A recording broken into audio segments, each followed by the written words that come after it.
so got this finished. Pretty much. I'm trying to let the camera focus there. Got my Firebird sticker on there. Got my Johnny Winter LP. I'm fairly happy with the way this turned out overall. I do have a couple of qualms, and we'll get to that. One of which was I had a horrible time with the headstock, and it's going to be kind of hard to see on camera. Let me see if I can get to focus. There you go. See those cracks?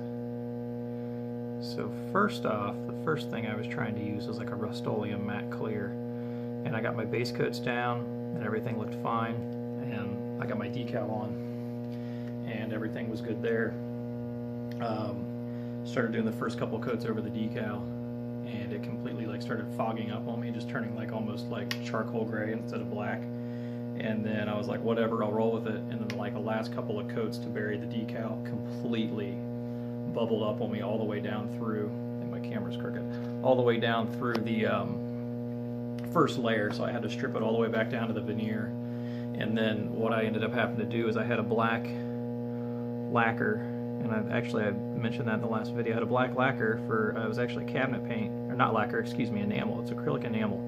And everything I could find on the internet, a lot of people said no, you can't put lacquer over enamel, but a lot of people said yeah, I do it all the time. So I did a test piece, and everything was fine. And what's odd is to this day, everything is fine on that test piece. But I did my first 4 or 6 coats of lacquer on the headstock, and it looked great.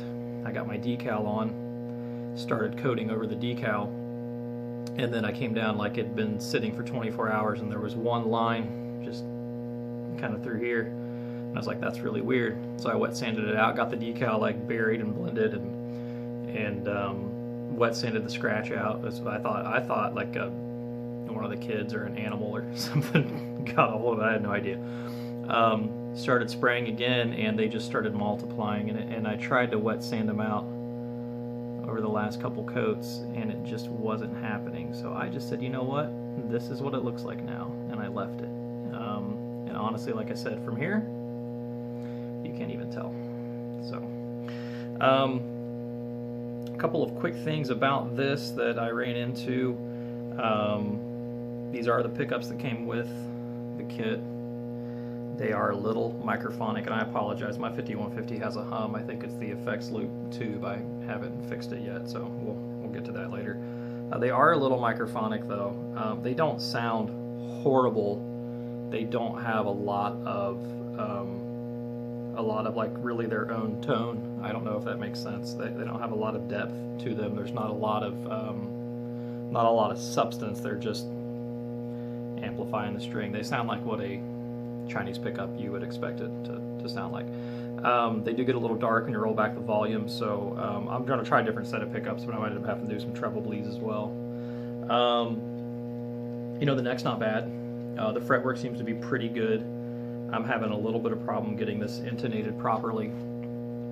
I had to flip around the G-string saddle to get enough travel, and honestly it could go a little farther. Now the holes on this bridge were pre-drilled, so I had to just roll with what was there. When I measured it out, it was good. I mean, if you look at my E-string is right in the middle of that bridge, so that's, sorry, I can't get it to focus. So that's great, but the G-string just ran out of room. So I'll either have to get a new bridge or a new saddle to get that perfectly intonated, and there's a possibility I might have to get a compensated nut, because I keep running into where I get this thing in tune, and then I go to play a chord, and it's just not quite in tune still. But everything else, I mean, see, it's not 100%.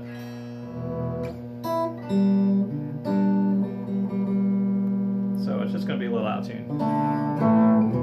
I just want to do a quick video for you here, just to show you where we are. So neck pickup.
you see these are a little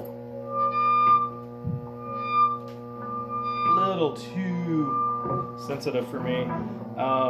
They were super high when I measured them. I think like 11.5K and 10K. So, you know, they're high output, but they're a little microphonic. You could maybe pot them. I don't know. I think I'm actually going to try to throw a set of Filtertrons in here. Just curious, see what happens. But that's where we ended up. So overall, again, for the cost, for the labor I put in, I think this was a good value. It was a good, it was a fun build. Frustrating at times, but the Jaybird is alive and it's playable. And now we just get her all dialed in, and I think it would be a giggable instrument with a couple of possible upgrades, and just getting the intonation and action, everything all squared away. Should be good. So appreciate everybody that was following along. I'm sure there'll be more videos to come, and thanks for paying attention. Have a good one.